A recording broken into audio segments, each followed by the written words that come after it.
It's the Don and Mike show, and they'll say what they wish. Everybody loves Don and Mike. Everybody keep cool. Stay cool. Stay cool. Everybody loves Don and Mike. Stay cool.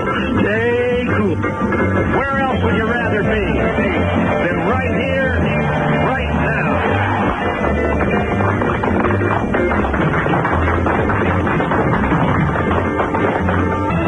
This is the Don and Mike. Okay, Lewis. Thank you, Don. Last night, after we got off the air, yes, a guy called and identified himself as a police officer and said that if Lewis showed up, right, to heckle Good Morning America, that he would be arrested. Please. Now, I don't know if anybody told you this, Lewis, or not. Charlie did after the fact. Right, well, we did some research and we found out, of course, it's not a real policeman. They have real important stuff to do. Right. It was a freaking campus police. Oh, one of those rent-a-cops over there? Yeah, right. Some guy like, Moose out front should have told you, park is closed. Oh, come on, no way. So there was just a little added extra pressure on Lewis that he didn't even know. We thought that the local rent-a-cops would be out to get him this morning. Oh, you're heckling. What's that? That's no big deal. Right, I thrive on pressure anyhow. Good. I don't care. You sound tired. Are you tired, Lewis? I'm a little bit beat, but that's all right. I'm still You look really up there. Good Morning America broadcast live this morning from the University of Maryland, College Park. Now, what time did you have to arrive on campus? I got there about 5 this morning. 5 a.m. Yeah, just to make sure. I was there the entire show. I just had to wait for the right moment to And get the job done. it wasn't until 8:40 East Coast time. Oh, that's right late in the show, huh? It was getting down to the wire. Did you have moments before that where you were thinking about going for it and then you held back waiting for a better moment? I had to wait to, it was weird because I needed to wait to make sure I did it in a right segment where it would be all right and a crowd wouldn't turn against me because I did a segment with about the gay kid who got pummeled in Wyoming, and then I did a segment about drinking on campus. Yeah, good. You pick and choose. You showed some judgment there. I got to admit, as I was watching Good Morning America this morning, I thought, oh, I hope you don't scream out about the gay guy that got beat up in Wyoming. So you exercised some judgment.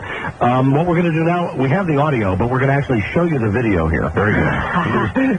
Turn the TV on. Okay. And this is when the doofus host, Kevin Newman, is walking through a crowd of students, right? Okay.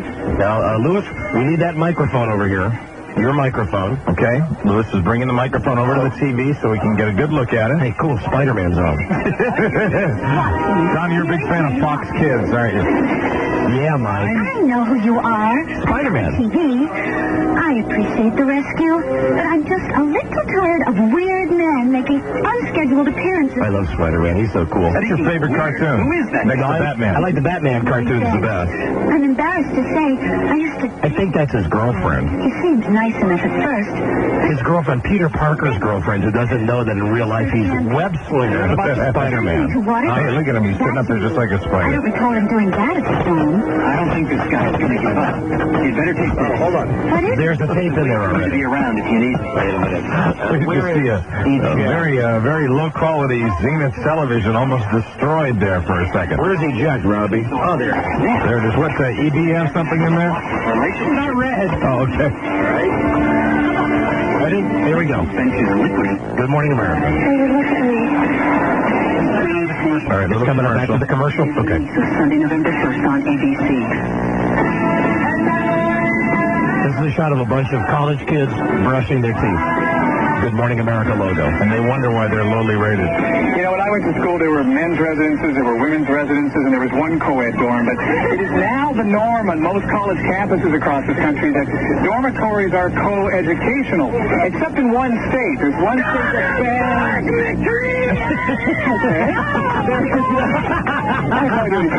Wait. Hold on. Campus. Let me stop it. You gotta get his reaction because Lewis absolutely stops this guy. He's walking through a group of people. All right, Lewis, you could not have done this any better. I mean, this is beyond anything I would have ever expected on this show. I didn't think this was a show where you could pull this on off. most college campuses across this country that dormitories are co-educational, except in one state. There's one state that bans...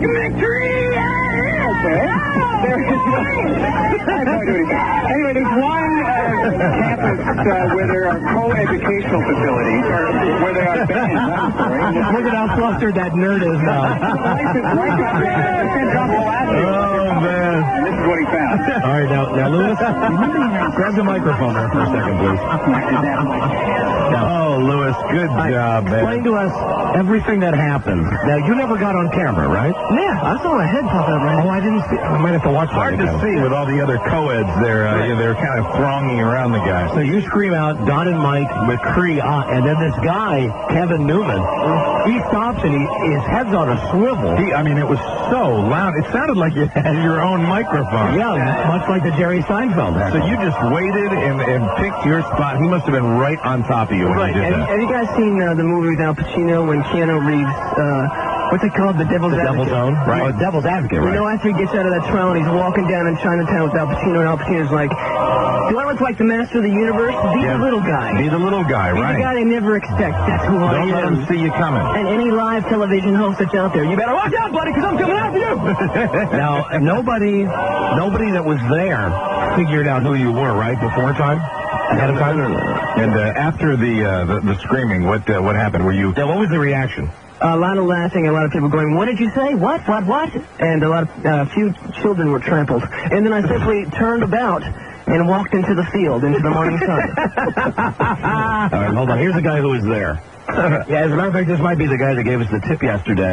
The Good Morning America was coming to the University of Maryland. Is this Brian? Yes, it is. Brian? The one who called yesterday to let you know about the taping. Brian, if Buzz was here, he would give you $1.06 for being our news tip of the week. Thanks. I wanted to say congratulations to Lewis, and I also wanted to say that I didn't have any classes today, but I got up at 6 in the morning anyway to go down there. And if you watch when the band is on, if you look behind the drummer to the right, I'm holding up a bright yellow sign that says Bueno Arbusto, Don and Mike. Oh, really? Wow. It's kind of hard to see, but if you're looking for it, you can find it. What time was that on it? It was towards the end when they had the band playing. All right, we'll turn it back on and take a look at that. What was the reaction from the students at the University of Maryland after Lewis screamed out our names? I was actually down the field, so I didn't hear it at all. So I didn't even realize he was there. But when I turned on the show today, I realized that he screamed it out. What'd you say there, Lewtard? The staging area was really spread out over a big amount of acreage there. You picked your spot. You picked your spot, man. There was thousands of people there, kids all over the place. I just blended in like a chameleon. He came about 10 feet out of his shoes. When you did that, I had no idea. That is the job you were born for. Okay, let's hear it again now. Isolated, Lewis attacking Good Morning America and giving us that much-needed national publicity. There's one thing that fans... Okay. There is one... I have no idea what he's saying. Anyway, there's one...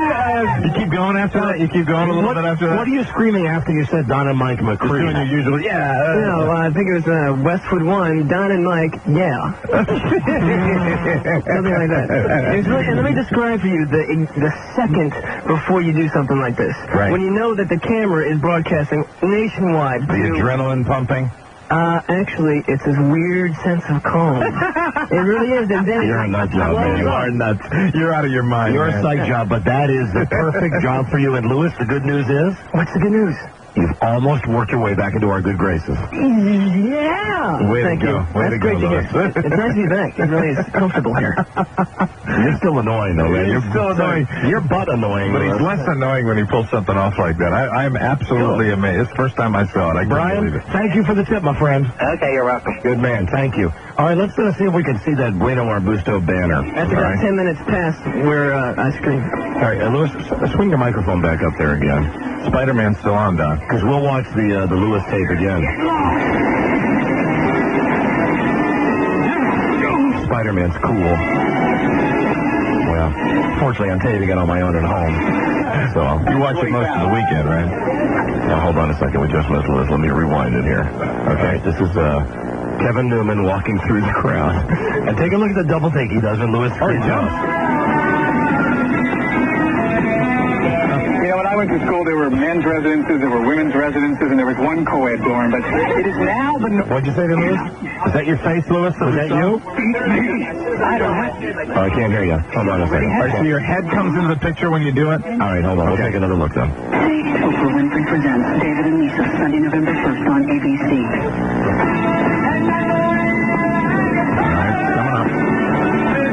That's so funny. That's great, Lewis. You know, when I went to school, there were men's residences, there were women's residences, and there was one co-ed dorm. But it is now the norm on most college campuses across the country that dormitories are co-educational, except in one state. There's one state that's banned. Okay. There you are. There you are, real loud. God damn it, that is so on mic. He's right where there are co-educational facilities, or where they are banned, I'm sorry, and we'll tell you which one that is in a minute. But give you a sense of what life is like on Laxative undercover. And this is what he found. I am amazed you were so here. You can take the microphone back. There's Lewis. I just saw him over to the right with his hands clasped over his mouth with a little megaphone. So on microphone with that. How did you manage that, Lewis? Oh, hold on. I'm sorry. I was about 2 feet from his chest, and I just yelled directly into his, heart cavity, where the lavalier mic was. And, of course, he probably felt the bass thud in his chest with the sonic boom and stuff. Well, I tell you, you done good. I mean, it's just that's hard to do, and you pulled it off. You done good. Unbelievable, but true. All right, let me fast forward now and see if we can get to the part where someone's holding up a sign. Great, you got a little time down there on the side. 8:47. All right, there's a band. Now we're at the commercial. Hold on, let me take a call here. Hello, Don and Mike Show. Hello. Hi, you're on the air. Hey, buddy. Hey, Baldy. What's happening?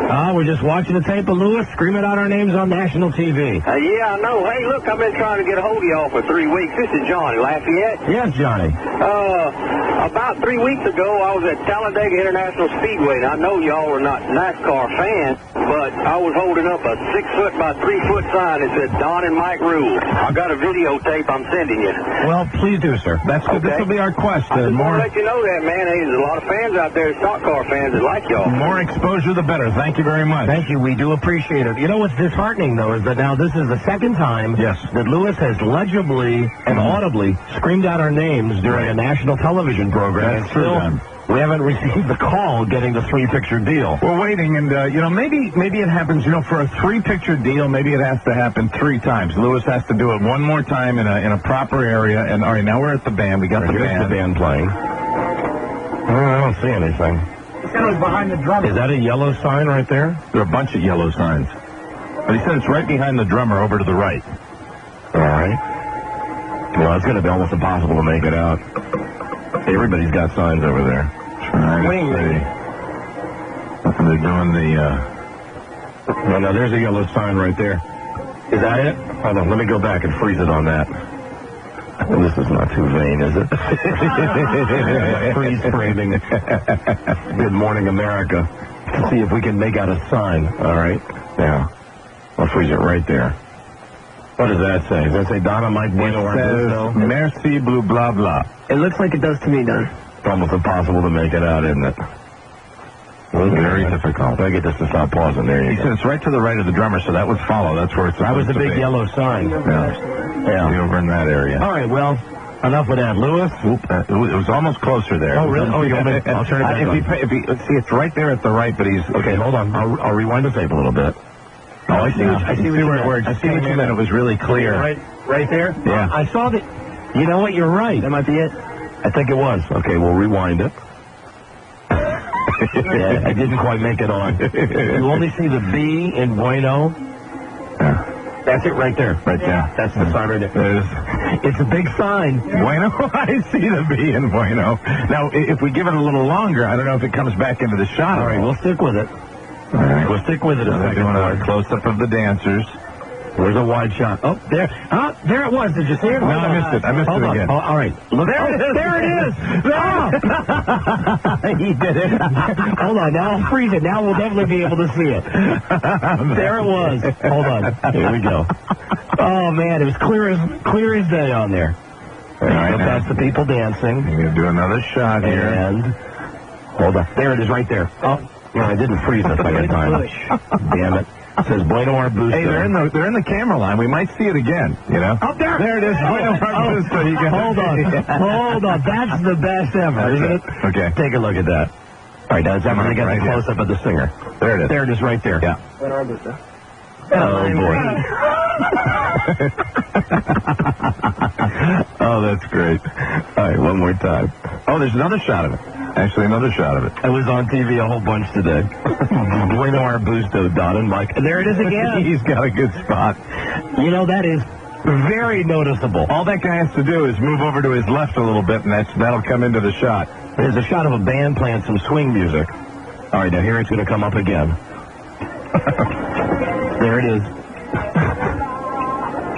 Hey. Now give it a little long, because, I mean, the song's still going on, so who knows whether it'll come back into the shot again. All right, let's keep watching it. If that guy you're right, if that guy moves just to his left. He moves a little bit to his left. They're doing a lot of different shots. It'll get on again. It should be on now. There it is again. Okay, now move over to your left, buddy. Come on, keep on. Oh, no, don't put the camera on that guy. Now another worthless shot of college kids dancing. Oh, this guy does not work the stage very good. Doesn't he realize that he moves just 6 inches to his left? We're going to get our names on TV. Come on, move over a little bit. No, he's incapable. His feet are planted to the stage. I thought we were going to get it. It's still going on, though. It was just on for a second. There's a couple of shots where you can definitely read it. Yeah, this one was clear as a bell. Oh, there he goes. Oh, and the guy had it upside down, you idiot. Oh, you had the sign upside down. Oh, your arms get tired. Oh, they finally gave him a beautiful shot. It was upside down. That would have been the perfect spot. Well, if anybody's watching this show while standing on their head today, we just got a good shot. No, there's still... It's the clever camera angles that they're trying to do. They're trying to be like MTV. You picked the right color, though, yellow. Who would watch this? This is Good Morning America. You know, maybe that's why we didn't get the 3-picture deal, because who watches Good Morning America? No, it's because this is only number 2, and number 3 won't happen until Monday, so sometime next week, you should be signed. You sound very confident about your assault on Monday Night Football, Lewis. Listen, if it takes I'm telling you, I'll rush the stage if I gotta. Oh. There it is from an aerial shot. Well, it was just coming up there. And now they're going to break. All right, well, that is the latest Lewis assault on national media. Wow, way to go, Lewis. Lewis? Great, yeah, hi. Great job. Terrific, really. Great job. Let's hear it one more time, and then we will kick him out of here. One more time, Lewis the retard. You know, when I went to school, there were men's residences, there were women's residences, and there was one co-ed dorm. But it is now the norm on most college campuses across this country that dormitories are co-educational, except in one state. There's one state that bans... Victory! Okay. I have no idea what he's saying. Anyway, there's one campus where there are co-educational facilities. Oh, you idiot. Great job, Lewis. Thank you very much. It's been a pleasure, of course. Great job. You have earned the opportunity to come on the show next week and have us rip your radio tape to shreds. Oh, great. I hope that doesn't happen, though. Isn't that what you wanted? Did you want the chance to come and play your tape on the air? I just hope that you listen to it in an objective way, you know, because really, I don't think it sounds that bad. I think it's great. But I don't know. I think you bring it in. I think you definitely need to go get some sleep. You have earned the chance to come back and bring one of your hideous disc jockey tapes. So, listen, you're booked next week as a guest on this show. Oh, fantastic. Great job, Lewis. Hey, you want to know where you can listen to me in Washington? All right, I'll give you a plug. Where, Lewis? 1600, the big WINX. And what time is your DJ show? And check me out tomorrow night at 6 o'clock at that time. And then a Sunday at 8 o'clock, and then some during the week. 6 till 1 on Saturday night. Rockin' Midnight. Well, the big 6 to midnight shift. Top 40, 1600, WINX. All right, get out of here. Thanks, Dynamite. Get out. Good luck Monday. There he goes. By Lewis the retard. Get out of here, Lewis. Mission accomplished. Got to give him his props, man. It's the second completely accomplished mission. The guy is annoying. Yes. The guy gets under my skin. Sure. The guy, I really think, is partially retarded, but you must give him his credit. You got to give him his props for this because he, I didn't think on a show like that he would have a chance. He picked his spot. Way to go, Lewis. So funny. Unbelievable. Victory! Okay. I have no idea what he's saying. Anyway, there's one... You done good, Lewis. Way to go, Lewis. You done good, you idiot. This is the Dawn and Mike Show. Sports 1140, KHTK. Worst phony thing you ever heard in your life. And they play the same songs every week. Woo! Working for the weekend. Yay! I don't want to work. I want to bang on a drum all day. Yippee! Friday, but we're still here. Everybody Wang Chung tonight. And then I think every once in a while they actually had a contest for the office person that showed the most enthusiasm. Right. They would get a beer. Yeah. One beer. One beer from the station six-pack for 40 employees. Hello, Don and Mike show. Your 5 o'clock whistle, baby. Ooh, tell your boss to shove it, man. Good times. Come on in, staff. Come on, secretaries. Come on, interns. Let's pretend we're having a good time. TGIF, baby. Hello, Don and Mike show. I listen to Imus in the morning, every morning, you bloody bastards. Oh, I'm going to find you. Yeah. I'm going to find you. We're going to feed you your dog. Hello, Don and Mike show. In hamburger Hey, form. how you guys doing? Hey, we're doing great, thanks. I got a question for you. Yeah. How come you guys cannot put strip trivia on pay-per-view? That is something we're working on. Please do. We're working on it, sir. But, before we do something like that, we have to make sure that it would be available to all 61 markets that we broadcast to. And that's a lot of work to get cable systems in every single market. But don't you worry. We actually have a record of all of our strip trivia contestants, and you never know. Thank you very much. Rob, is my microphone plugged into the phones? I don't think it is. You guys give good radio. There you go, Mike. Yeah. Bye-bye. All right, bye-bye. Yeah, we're going to get them all. I think we should have a tournament of champions and bring back some of the better contestants. I know Jessica would be there, and so would Vanessa. Yes, Vanessa would definitely be there. And so would Beth. Mm-hmm. Hello, Don and Mike show. Hello. I'm going to get in trouble if I keep reciting all the contestants that I know. Hello. Hello. Hi. Hi, how you doing? Great, thanks. Got a quick question for you guys. You're bossy. Basically, I hear on the radio quite often that you guys don't want any input from your viewers or your listeners, rather. That's correct. Correct. Okay? My question is, why wouldn't you want to listen to what your viewers or your listeners have to say? That's what everybody else does. Got you there, don't I? Well, I don't understand. Well, listen, who do you think knows better how to do the show? Us or you guys? Well, I mean, what are you guys trying to be like Howard Stern or something? I mean, No, listen, you're losing your argument there. Don't bring any other disc jockeys into this. We know the type of show that we do. And your radio's up too loud also. okay, that's down. That's no big. I just, also about this party on a Thursday night. What? Basically, why wouldn't you guys have it on a Friday? Hey, bud, what's your problem? By the way, something, what do you care? Well, because maybe I'd like to go out there, but a lot of us just because you can't go out, what, your mommy doesn't let you go out on a Thursday night? What's your problem? It's nothing like that at all. There are well over 1,000 people that manage to post when we do them on Tuesdays, Wednesdays, and Thursdays. Yeah. Right. Well, I assume 75%. Same thing. Listen, manage to into work too. We make all the decisions about this show, about what we do on the show, about where we go out, about when we go out. I'm really sorry that we don't consult with you before we make decisions on this show. And let me explain to you the way the bar business works in case you don't know. You see, on a Thursday night, you're not going to normally, under normal conditions, get the same kind of crowd you would on a Friday night. That's why they bring us in there. Well, absolutely. You see, doesn't that make sense, you moron? No, that makes sense, absolutely. That makes sense. Yes, that makes sense, but I'm just a guy that doesn't know a lot, but I just like to whine. Hey, how come your viewers, listeners, how come you don't want the input from them, man? Precisely, this is the reason we don't want the input. Right. It doesn't make any sense to me. What doesn't make any sense to you? You're saying everybody else does it. Who's everybody else? Listen to any other radio station where they say, we care what the listeners think. The difference is, all those stations that say they listen to listeners, they really don't listen to listeners. We think, why should we lie to our listeners and tell them that we do listen to them when we don't listen to them? And we know we're doing the right thing. It's called ratings.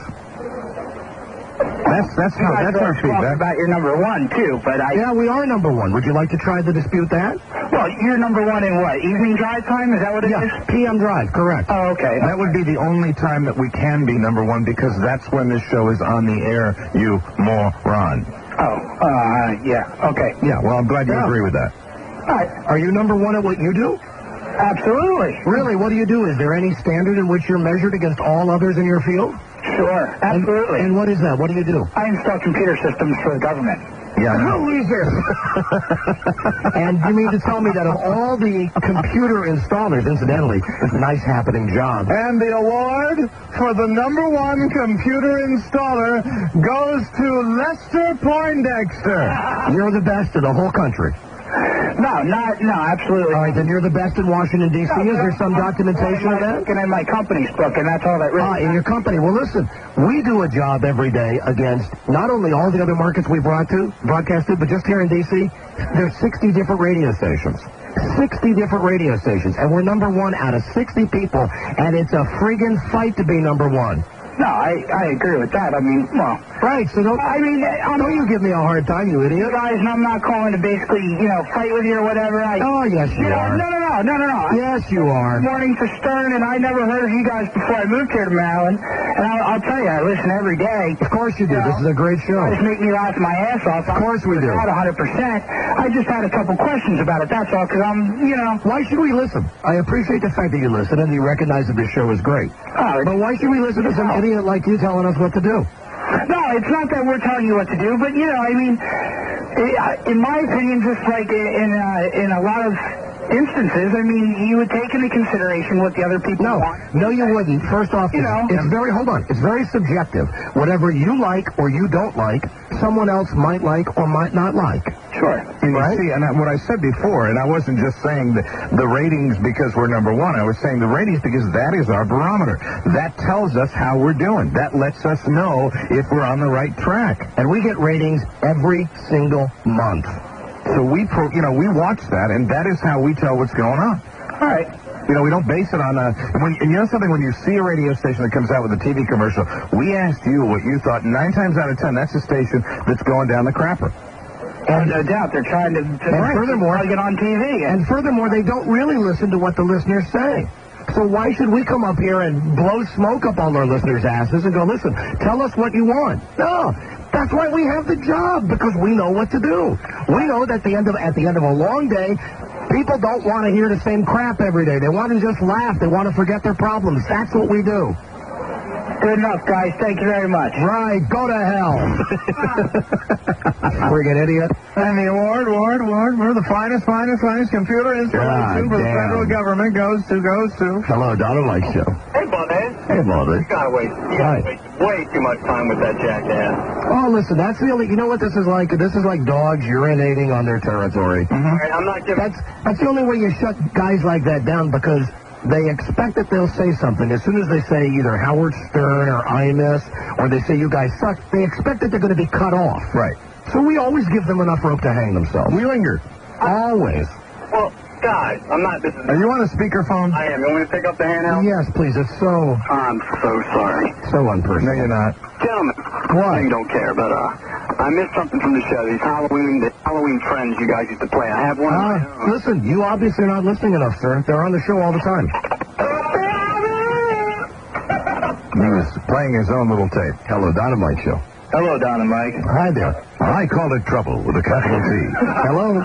Yeah. Look, just to the morons who keep calling you guys and, offering up their little critiques and their improvements for the show, just blow them off. You don't realize. Please, you know what you're doing when you tell me to blow them off? Again, you're telling me what to do. I take all calls on this show, whether they're positive or negative. Okay, but okay? Don, my only point is... What? I don't think they understand that there are millions of people listening who enjoy you guys, and if we don't agree with every little bit of the show, right. If we're still listening... I should point something else out to you here, that there are lots of people also that enjoy wrestling with idiots. They like to hear that. That is also the method and the madness of putting these people on the air. They like to hear it. That's the whole thing of live calls. We take all kinds of calls from all kinds of people. If all the calls we took were positive, or if anytime someone wants to bust our balls and we just hung up on it, then we might as well put in the morning after our names, because we're one of those jive disc jockeys where everything is prepackaged. More than any radio show in the country, this show every day, it has more calls,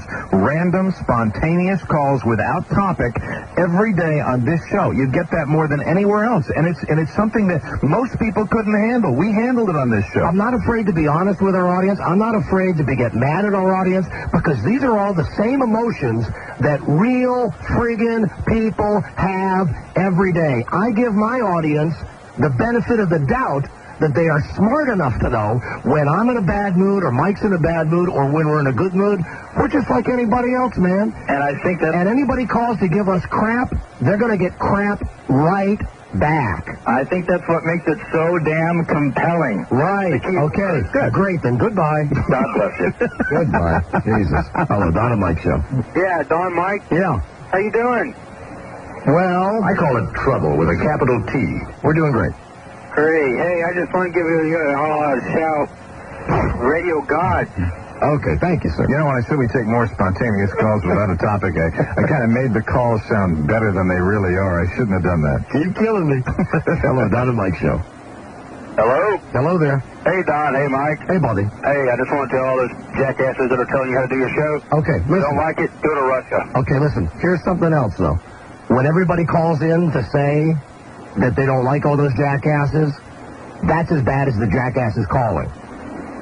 Yeah, it'd be nice to get just a nice fresh start, right? Like perhaps we'd even entertain. No, we wouldn't. I was going to say we'd even entertain a compliment about Lewtard, but no, I don't think so. That'll be crazy. That'll make him go even more nuts. Hello, Don and Mike. Last call here because we have to clear the lines, and then we have a special surprise coming up in our next break. Good. Hello. Gentlemen, how are you? Hey, we're great, thanks. Hey, Mike, I got a question for you. Yes. Hey, if the Indians on F Troop were to form a football team with the Germans or Huggins Heroes, could they beat the Redskins? Now, why did you direct that to me? Because you know everything. Because I know everything. I still ask you, why did you direct that to me? Here's your Mike O'Mara, the listener's friend. Yeah, no, that was yesterday. I certainly heard about that call, too. I certainly hope we don't get another call like that. I have no idea. All right, goodbye. Thank you for calling, though, Agarn. Goodbye. Who says I'm dumb?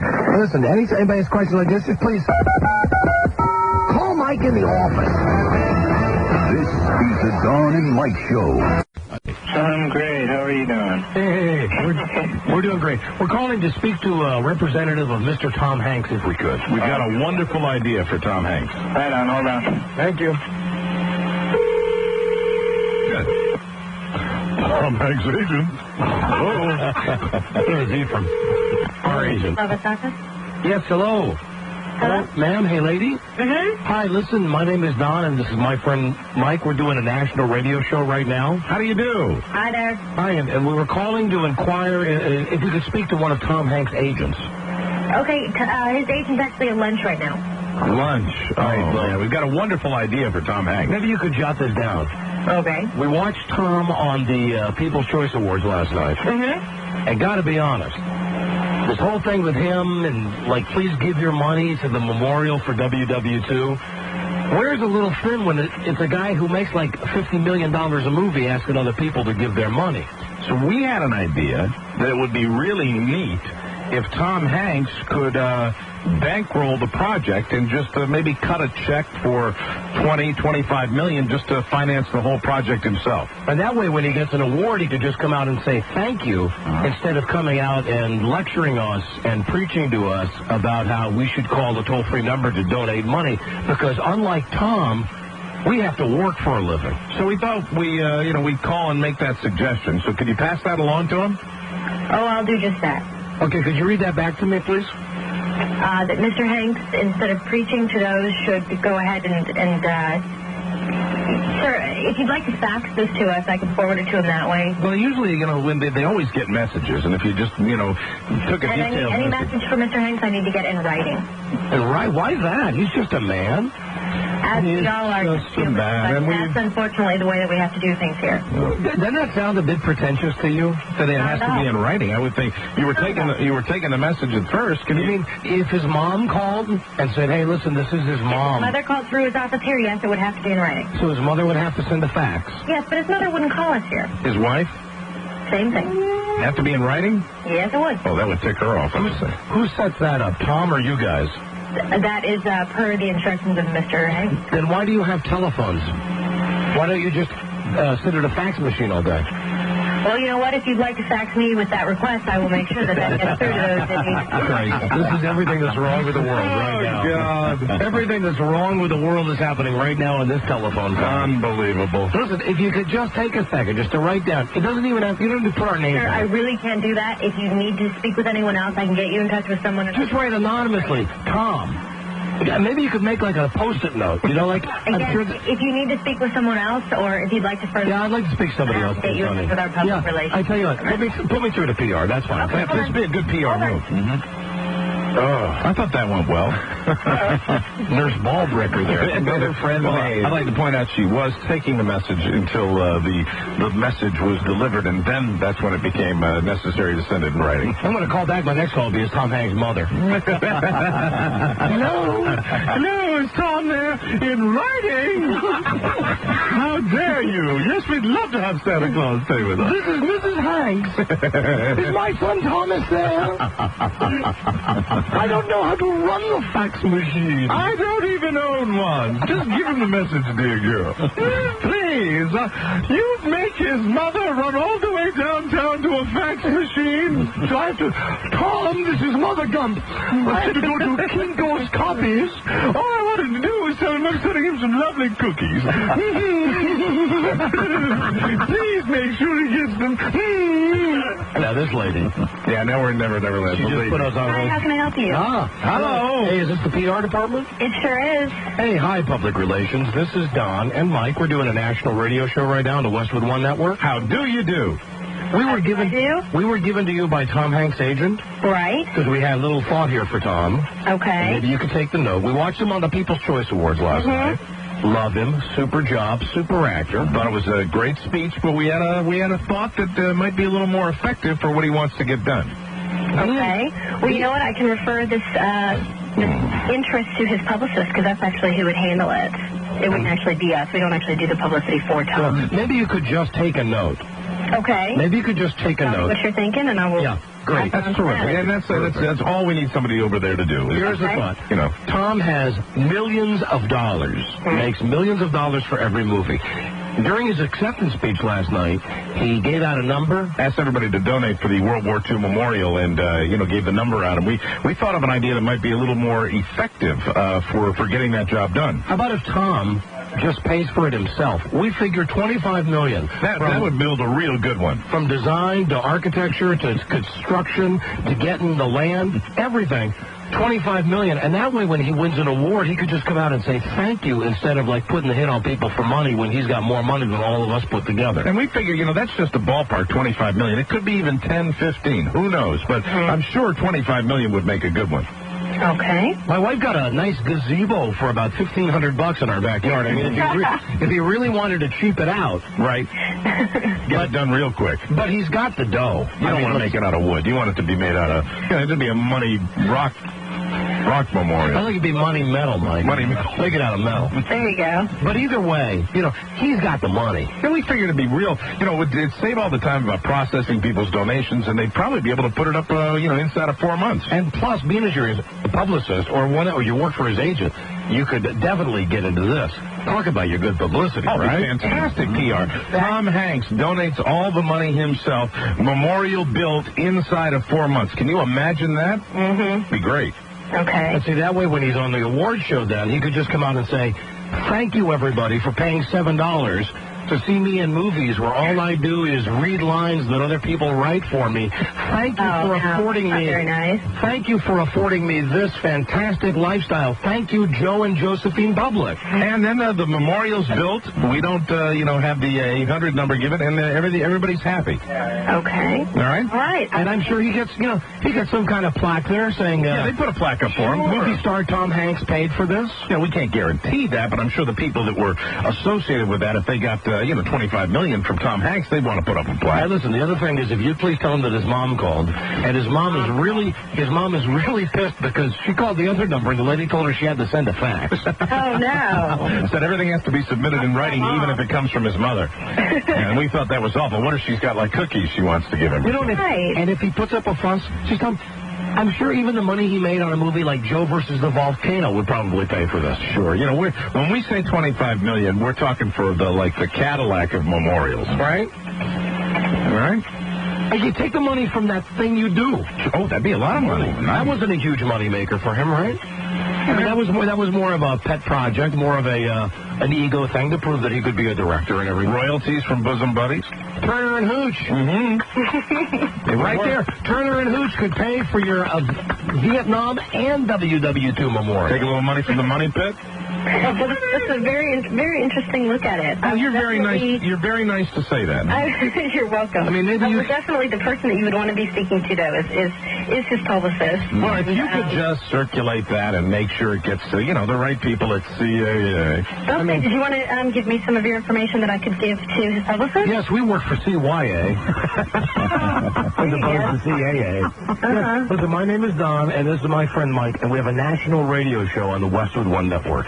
Something the people at CAA ought to be, aware of. Right. Because we're always looking for the right three-picture deal. There you go. I tell you, if anybody ever gave us an award, if anybody was ever nice enough to bestow an award on us, you'd always say, thank you. Thank you. We wouldn't get up with all this pretentious crap about giving out an 800 number or something. If anybody ever gave me anything, I might give something back. Sure, absolutely. And you know why we say that? Because we know we'll never get one of those awards. Well, I won't either, but that's life, I guess. See, then you can relate. You're a regular, hard-working Joe.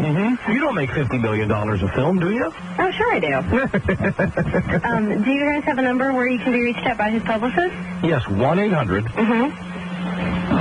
Oh, let me give you the inside line, all right? Okay. 275. 4277.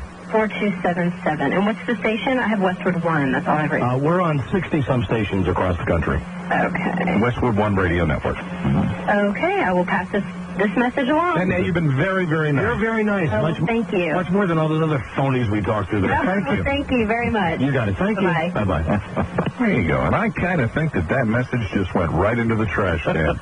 Tom? But when they call back on our special line, just ask for ads. All right, well, listen, mission completed. Our job is done. We've done our job, Don, and I hope people are grateful for that. We got a break? We'll be right back. This is the Don and Mike Show.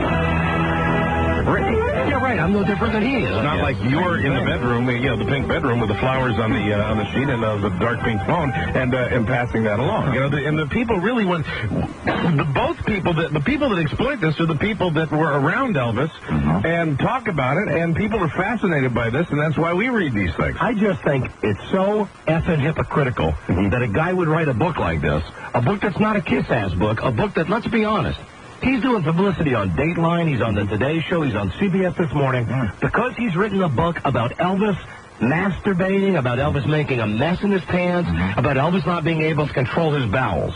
But because he's done it and he writes good stuff along with the salty stuff, right?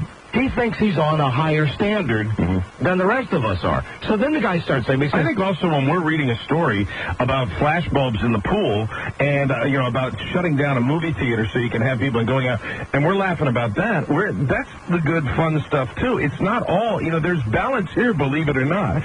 We talk about everything. When it concerns Elvis, we talk about everything that's interesting about Elvis, and we talk about everything the quirky side of Elvis, and not just the fact that he was on the toilet. That comes at the very end, but we include that too. Listen, let's be honest. We talk mainly about the bad stuff about Elvis, but that's what we do. That's okay. I don't think Scatter, it's just my opinion, I don't think Scatter the Monkey is bad stuff. I don't think when you're talking about Elvis and the different women in his life, I don't think that's all the bad stuff. And frankly, when we're talking about Elvis and sex, I don't think that's all bad stuff too. To me, it actually balances out. It really does. We just have fun with it. I mean, we always have had fun with the incredible, legacy this guy has. Elvis Presley, people going crazy over. Guy's just a creep. So sitting back there with his publicist, with the lady from the publishing company, looking at me, right? No, it wasn't her. She wanted him to do the show. I saw this guy on Dateline. And I remember coming into the office and saying, "This is not a guy who will be, who was a mix for this show." I knew he wouldn't. I was very surprised, frankly, when he was going to come on the show. But it doesn't surprise me one bit that this happened because, But normally these guys will at least come in, then get offended, then leave. And I said to the guy, "At least come in and say your piece." And he said, "Oh no, I'm not going to do that." Then he says to me, "Who are your favorite authors? What books have you read?" And I said, "Well, if you're going to try to make this look like you're smart and I'm stupid, I said, you're going to win. I enjoy John Grisham, Joseph Wambaugh. I said, I'm reading a book right now by a guy named Dan Jenkins. Right. And he looked at me, and he gave me a real snob look. And he said, well, I prefer books like blah, blah, blah, blah, blah, blah, blah, blah, blah, which is all factual. I don't enjoy fiction, and what I write is fact, and I don't write fiction, and I didn't know that this was this type of the show. This is the way this guy was when I saw him on Dateline, when he was going through, remember I said the guy with the surgical gloves going through the material? This freak's name is Peter Golnick, or Geralnick. How do you pronounce it, Rob? Geralnick. Peter Geralnick. Oh, I tell you, don't buy this book. Do not buy this book. He's just pretty much said he doesn't want this audience to buy his book. And then the publicist says, who's trying to get him to do the show, she says to him, you know, these guys have a very affluent audience. These guys have a college-educated audience. These guys have a better audience than National Public Radio. And all we're doing here, and we say this all the time, we are simply having fun. And Elvis is interesting, and there are funny stories about Elvis, and that's what we do here. This guy just takes himself way too seriously. Yeah, absolutely. So F him. And F his stupid book. You know, Rob, I know that you had him autograph this, right? So you don't want me to burn this, right? I'd like to burn one of this guy's books. I'd like to get back the book burning. Can we get Don another copy, Rob? I know you like to keep all the stuff, and you got it signed. Get me another copy of this book that you didn't get signed, and then I would like to burn that book. I would like to burn the book and urge everyone in our audience to burn all books. Burn all books. Not all books. No, not all books, Don. No, come on. We don't want that. I didn't finish. That's going to be very ugly. Burn all books by Peter Geralnick. Freaking little creep with your tweed jacket on. Little germ, you little toad. Oh, God. Oh, and the guy. Listen. It's just not the type of the show. You guys are talking about what Elvis had in his stomach. I said, wait. Don't you have a whole chapter in your book about the items that were in Elvis's stomach? Well, yes, but I'm just reporting it. I am so surprised. And the final rap that he says to me, I said, you are an effing hypocrite. I said, you're out to make money. You're an author. You got this book published. You publish the book because you can make money. You're going on a publicity tour. And he said, oh, no. I want to educate people about music. I wrote about Muddy Waters. I wrote about the Beatles.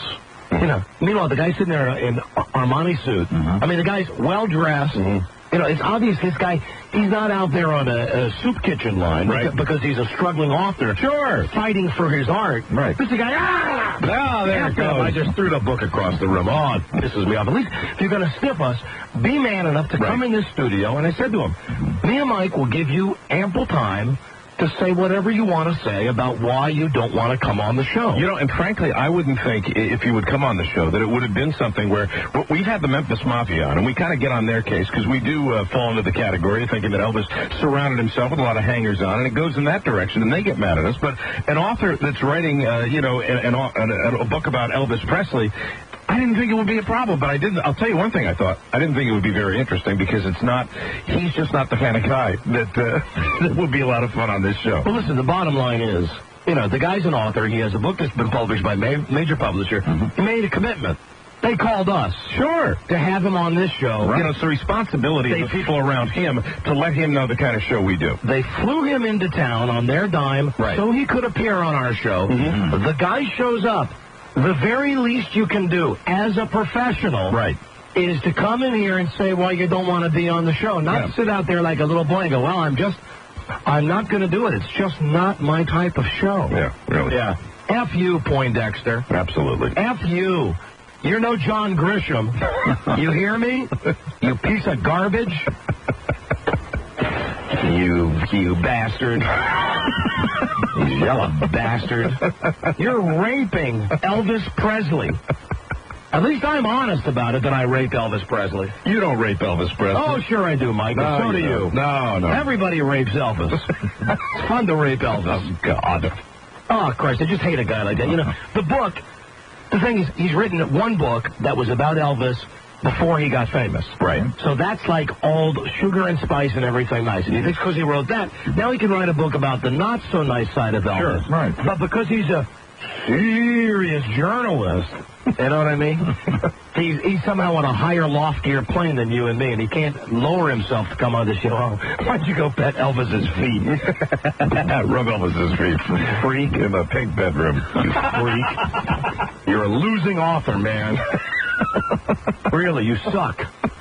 Boomer Esiason is a better author than you are. Oh, and you read his book. Yes. Why didn't you say that when he asked you what books you read? Why didn't you say Boomer Esiason? Because I wanted to at least save a little face. Okay. Why didn't you tell him you've read all of John Madden's books? Well, you should see the face he made when I said John Grisham. Oh, of course. I said John Grisham, and he was like, it doesn't fit into that intellectual community as far as the the scholarly works of I'd like to know who his books were. I swear to God, I said I can read. No, absolutely. I wish I could say that. I read books. You're garbage, man. Yeah. You're not even a professional, man. You write a book, you make an appointment with two guys to come on the show to publicize your book, and then you walk out. F you. You know, it would be the one good thing that comes out of this, I will tell you right now, is that I saw the guy, and when I saw him, I just didn't think it wouldn't be very interesting if he was in here. Honest to God. I'd at least like it to play out on the radio. You know what I mean? Well, I don't think even, that might have been interesting, but if we had him under the guise of talking about the book, when I saw him interviewed, I mean, you figure you tweak it up a little bit for national TV, and when I saw him interviewed on Dateline, it was I was sitting there by the end of the interview kind of going,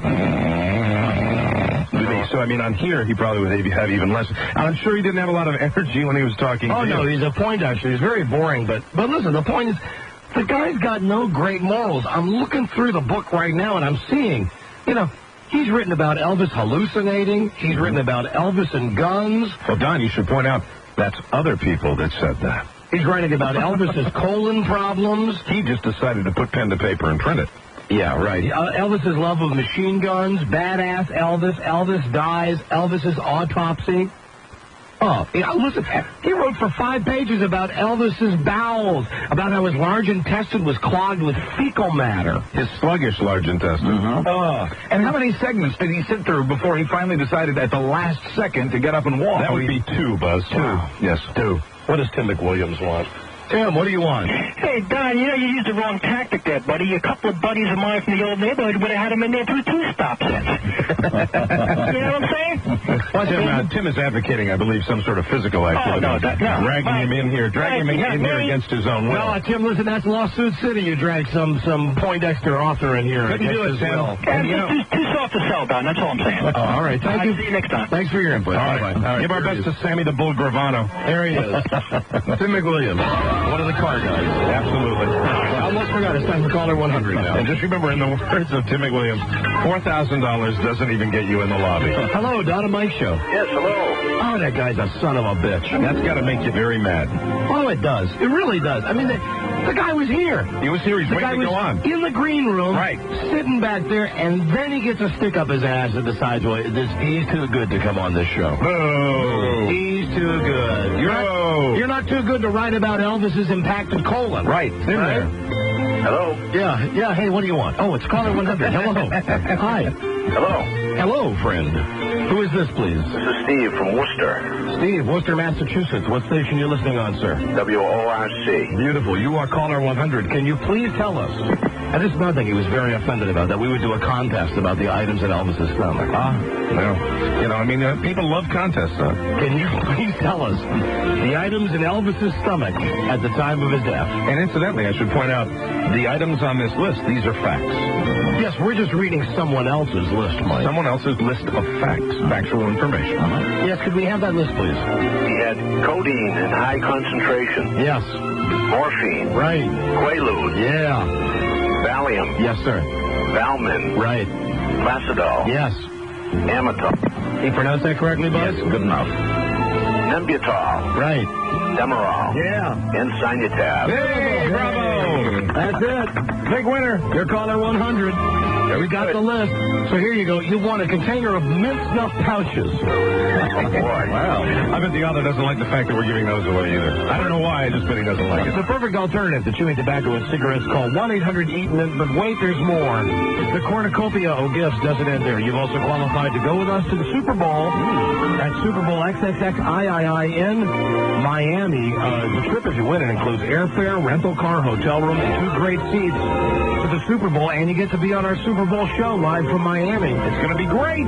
Please make sure you're listening on Friday, because that's when we're giving the trip away, okay? Okay. Beautiful. Hey, thank you for tuning in. Thank you. Hold on a second. All right. Always an adventure, this show. You never know what's going to happen. Call in, you son of a bitch. You big sissy. Just Tim McWilliams is going to go get them for you. And there's a guy you want backing you up in any kind of altercation. Please do, Tim. Hey, righty, why don't you come back over there to the studio? There, come on now. Get into my Oldsmobile. Oh, the guy just fries my ass with that. I can imagine. Hey, that's got to be very frustrating. Some of the chapters in his book, Elvis's problems with constipation. Mm-hmm. This guy read a whole chapter about Elvis's constipation. Yet he's too good to come on this lowly show. He can't come down to our level and get his hands dirty. He wrote a chapter on Elvis's pill switching. He wrote the entire monologue about freaks that carry your luggage up to the room. Elvis's pill switching. Oh, you want to hear about that? Yeah, I was just kind of curious about that. Please. Let me see. Elvis watched from his hotel room as all the people were leaving the arena, and he said, "You don't understand. I just can't shut it off like that." So Dr. Nick came in and set his case down and went out to get something. Elvis started going through Dr. Nick's case. Oh, there's a mistake. Dr. Nick, you made so many mistakes. And incidentally, I'm reading this from the book of the man with morals. Mm-hmm. Right? The guy who doesn't have fun like we do. The guy who's so butt serious about everything that he couldn't come on this show. Yeah, good. Right. He only writes facts, man. Facts that other people have given him. Not responsible for this. Dr. Nick came in and set his case down, and he went out to get something, and Elvis started going through his case. He told me, "They're going to give me some pills. They gave me some pills the other night. Yeah, they gave me pills the other night that look the same, but they're non-addictive. They're placebos, and I know it. But he doesn't know I know it." I didn't know Elvis was hip to that fact. But I know more about drugs than he does. These are filled with sugar. I said, "Elvis, stay out of there. You can't do that." And he said, "No, man, I have to. Don't you say anything. Don't you tell him." And Elvis took the real pills and put the fake ones back in Dr. Nick's case. The next morning, I went to see Joe, and I said, "Please don't say anything," but Elvis exchanged the pills. And Dr. Nick came in and said, "Thank you," and went and put the fake ones back. Elvis came in an hour later and said, "Okay, who was in there? Who switched those pills back?" He knows now. And he looked at me and said, "Did you do that?" I said, "No, Elvis." And he said, "Someone was in there. I know the pills that were in there. They've been switched." Everybody said, "I don't know." And Elvis ranted and raved, and he was angry, and he finally just let it go. He let it go. Let it go. Unfortunately, didn't let it go enough, though. Yeah. You write something like that? That's tabloid, man. Yes, of course it is. That's tabloidy gossip. You're writing quotes here. When I was talking like Elvis, those are quotes that supposedly come from Elvis Presley. Right. You get his hands dirty on that. Yeah, right. With a dead guy. You're quoting a dead guy. How do you know the information you're quoting is true? Right on! Oh, you S.O.B. You lousy pencil-pushing S.O.B. I could write a better book than you in my sleep. I think you should. I think I will, Mike. And I think you should do it in your sleep. I think I will. I think I'll do it during the next commercial set. Oh, you rat! Elvis would have written books in his sleep, but he was, later in his career, unfortunately, he was doing other things in his sleep. All right, well, this is all the time we would have had for him on the show anyway. And I do file this under the category of no great loss. Hey, Rob, give me a copy of that book. I would like to burn that book on today's show. All right. Before we are done with today's show, I'm going to bring back book burning. Fire! Where am I? I will. Give me a trash can and a lighter, please. I'll burn this book right now. Rob, that's a wonderful sacrifice. Thank you for giving up, Rob. I know you're a big collector. Here's what,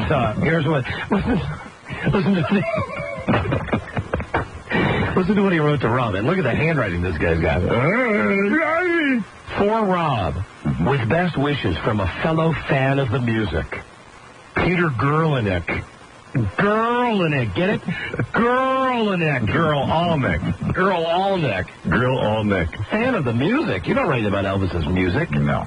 No, in there I was reading about pills being switched. Yes. To the best of my knowledge, I mean, you just read that. And that's a quote from this guy's book. There you go. Sprinklers working. The sprinklers working. Come on, Rob. Fahrenheit 451. Please, I want to burn a book right now. I'm hot for this. Come on now, because he's gonna come back after the commercial break, and it's not gonna be as intense. No, I've forgotten about it by then. Strike while the fire is hot. And the fire is hot right now. I'm already starting to... Oh, there's Charlie with the fire extinguisher. Excellent. Excellent. That's a good first step. Very good, brother. You know, it reminds me of the time, Don, we used to end the shows with lighting firecrackers. And they told us we couldn't do that anymore. I wish we could. All right. You listen to me right now, Peter Girlnick. You hear this? A trash can. Okay, now let me explain the way we're going to do this. You hear this? You let it burn a little bit, and then put it out quickly. Otherwise, the building will fill with smoke. This is your book right here.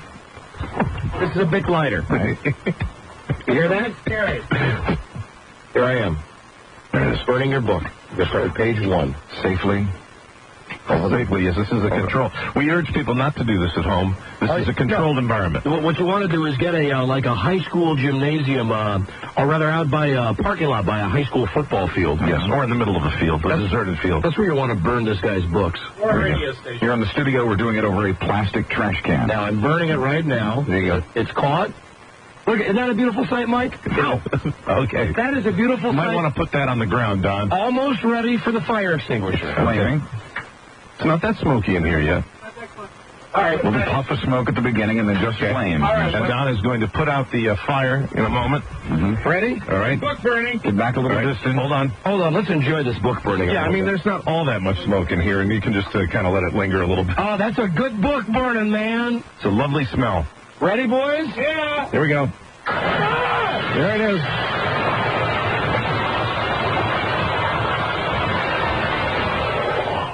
And the Fire's out. is out. Fire's out. Now those, that's terrific. Whose briefcase is that? That's Rob's briefcase. I have to buy him a new briefcase now. Oh, dear. Really cold. I kind of ruined Rob's briefcase. It got a bunch of fire extinguisher on it. Nothing a nice wet towel won't take care of. Well, thank you, Rob. Thank you for sacrificing your book. He can go burn up. Yeah, look at that. Rob, there were a couple of little cinders that kind of flew underneath the equipment. Just take a peek during the break. Take a look at this, Mike. This is beautiful. Look at this. I'm holding up the book that way. You know, it almost has now an antique quality. Yeah, look at that. With all the pages that are burned. Looks like a book you might find in the 1800s. You froze the carpet. Oh, the carpet is frozen. Oh, we can go skating. All right, well. Smells like an old-fashioned campfire. I think that was wonderful symbolism. All right, there's ashes everywhere. Oh, I love a good old book burning. Yeah. Do you think maybe now they'll let us bring firecrackers back to end the show? I think we should just start it. I think we should start it and wait till they tell us not to do it again. Hey, Rob, got some firecrackers for tomorrow's show. Yeah! Someone has to send them in. I don't have any. Oh, all right, yeah. Somebody from South Carolina has to send us some firecrackers, please. Yeah, we need firecrackers. Go down to south of the border and buy us about 1,000 of them, please. And if you're listening in our Washington audience, simply bring the firecrackers by the building. We'll be right back. This is the Dawn and Mike Show. Yes, company. Get out of here, Curtis. I don't hear you unless you knock. Stay tuned for an outstanding entertainment program. The best of Dawn and Mike. This is the Dawn and Mike Show. Sports 11. Someone from the world of science on this show. Science! However, we are going to have to place a call to this man, the owner of an ice cream parlor in Tucson, Arizona. Jerry Van Dyke? No, Mike. All right. This man may not be normal, but at least he's not irregular. Thanks to his great new invention, Laxative ice cream. Really? Yum. His special ice cream is called Gentle Persuasion. That's a fantastic idea. It contains oatmeal and prunes. Oh, boy, that's nice. How does it taste? Well, the inside poop says the oats add a pleasant texture. Sure. And the prunes give it a rich, rich flavor. Yeah, I'd eat it. I would eat a pint of it on the show. Good and good for you. Would you really? I would, absolutely. Really, if I have him... Pint is those little Haagen-Dazs things. If I have him Federal Express one overnight in dry ice, you'd eat it tomorrow? Absolutely. Okay. What's that? I love dry ice. Is this Eric, please? Yeah, may I answer calling? Yeah, this is the Don and Mike radio show. We're a national radio show. Oh, congratulations. Thanks. Can I find him? I don't know. Can you? Well, I'll try. Can you hold on a second? I don't know. Can we? I don't know. Are you allowed to? I don't know. Are we? Oh, you could be. It is prune and oatmeal ice cream. Let me find him for you. Is he close by? Yeah, he is. Can you hold on? Can we? Please. Thank you. You're welcome. Bye. Eat me. He just hung up on us. That's Professor Dumbass. Let me call back and see if we can get the other guy. That went well. What's the guy's name that invented the ice cream? Eric. Sounds yummy. Gentle persuasion. That's the key word, gentle. A nice name. I love oatmeal. I love well, I don't love prunes, but I like raisins. That guy's problem. Oh, I get size. Eric. Yeah, hey, how come you just hung up on us, man? Oh, no, wait, I didn't. I gotta go to the other phone. Okay. Put on hold. All right. Would you get the professor for us, please? I am. Okay, hold on. Thank you. Professor Irwin Corey. Hello? Hello, is this Eric? This is he. It sounds just like the other guy we were just talking to. No, this is he. Can I help you?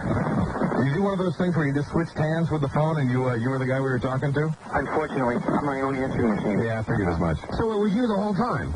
Oh, yeah. But I had to get out and change phones. I was sitting in the middle of a crowd. Well, now you're on a very bad phone that's very crackly. Can you go? Tell you what, if you call right back, or I'll call you back, then it won't be crackly. I'll call you right back. Okay. Bye. Don't get mad at him. I want my ice cream. Okay. All right, hold on. Let me take a call first and then buy you. Yes, hello, Don and Mike Show. Hey, how you guys doing? Hey, Baldy. Hey, Baldy. I am Baldy. Have they moved Tom Gavin yet? I don't know. Tom Gavin should be removed from the building, from the upper Mary Todd Lincoln section. He should be moved back to the bar area at the Bayou. No, he's still out there. All right, well, move him to the back, please. Just place him on a bar stool. He'll be comfortable there. All right, thank you. He won't move. All right, he won't move, they tell him. See you in a while. You'll come on, move him. All right, Baldy, we'll see you soon. Okay, see you. Bye-bye. Right. I think you get like 6 guys to carry the chair. You bring him over and slide him onto the bar stool. All right, they call Professor Eric back now. Eric, the ice cream man. Hello? Eric. Back. Don and Mike again. Hi, sorry about that. That's okay. All right, this is a great connection. Now, first, let me tell you, sir, you're on the air. Okay. Second, you're our inventor of the week. Oh, really? We've just heard about your laxative ice cream. And how popular is your laxative ice cream? How popular? Yeah. Incredible. They're out the door. That's why I had to change phones. Really? I guess there must be a bunch of old people that live out in Arizona that have problems moving their bowels. Yeah, everybody from the M states, I states, and O states.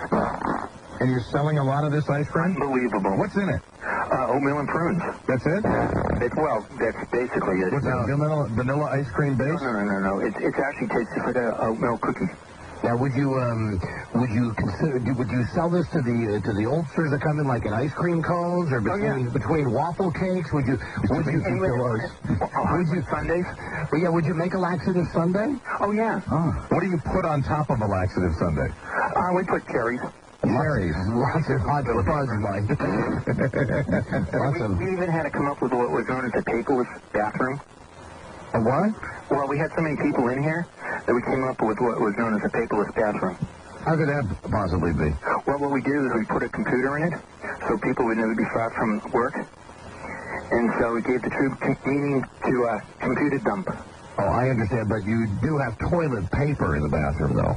Oh, no. Now, come on, Eric.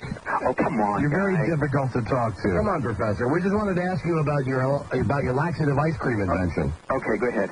All right, so you really have a computer terminal in your bathroom? Right, and we have it's also for a computer whiz. How do people wipe their buttocks then if you don't have toilet paper? Well, it's easy. How? And they use a jet laser.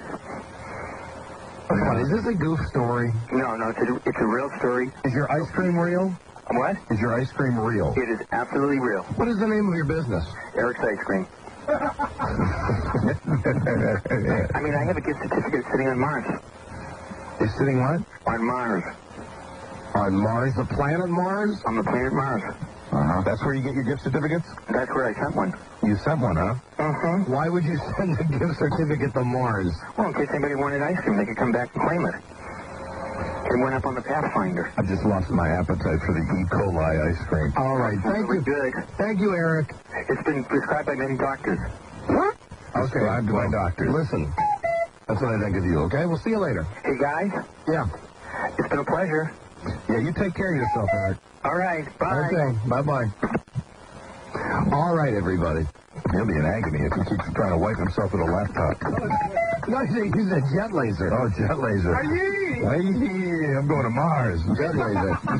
It's too bad that didn't pan out. I really wanted you to eat the laxative ice cream. Yeah, well, I'm on a diet, so maybe it's just as well. Hello, Don and Mike Show. Well, that'd be a great way to force some stuff out of your system. Yeah, I mean, it's like some people that do the X-Lax experience, but, you know, if it's gentle. Hello, Don and Mike. Hey, how you guys doing, Don and Mike? Hi, we're doing great, thanks. Great. Well, this is the manager down at the Bayou, and we heard all your words about Tom Gavin. We'll make sure he's removed before you get down here. Now, listen, we don't want him thrown out. We just want to make sure that he's not like where John Wilkes Booth was in relation to Abraham Lincoln. Exactly. We understand. That's where he is right now, but he will not be there when you get there. Nice little back bar location might be nice. Got Dennis Murphy here with me. Hi, Don. Hi, Mike. Hello, Dennis. I'm in the manager's office. Hey, way to go. You're getting the job done, huh, Dennis? Yeah, hey, you know, I'm the mover and the shaker. Okay, Dennis. What? Why? No, we just said you're a mover and a shaker. Okay. Hey, can't wait till you come down. There's around 150 people here, and come on down to the Bayou. All right. Thank you, Dennis. And Mark's the manager. Thank you, sir. Okay, adios. See you soon. Bye-bye. Bye-bye. Front man, Dennis Murphy, yeah.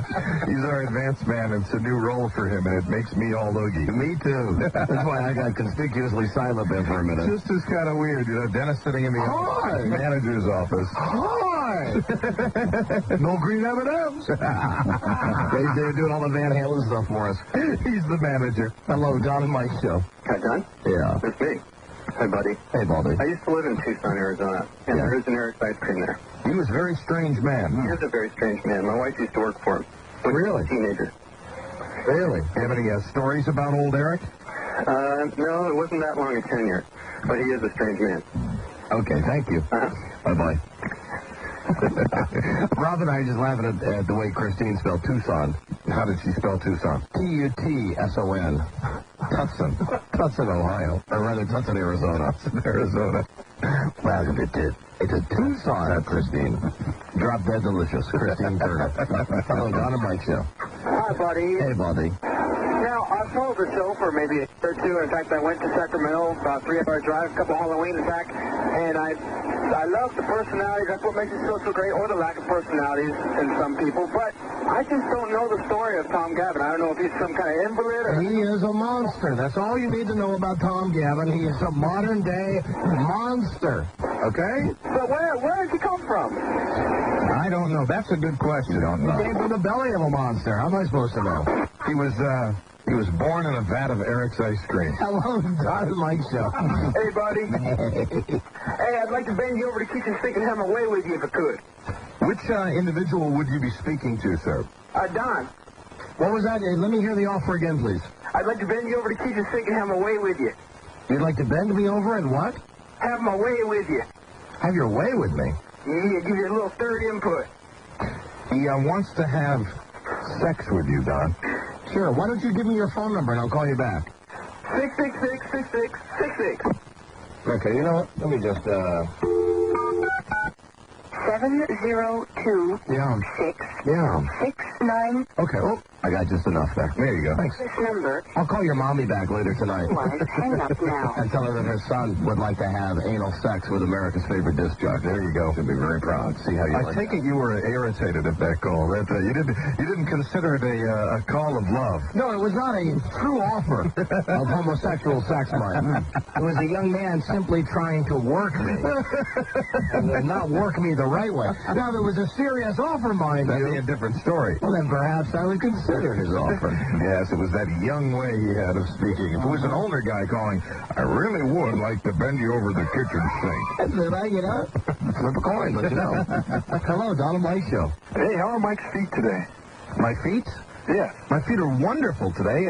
I'll tell you something about his feet. He's wearing a pair of, like, village people work boots today, so they got to be hot in there.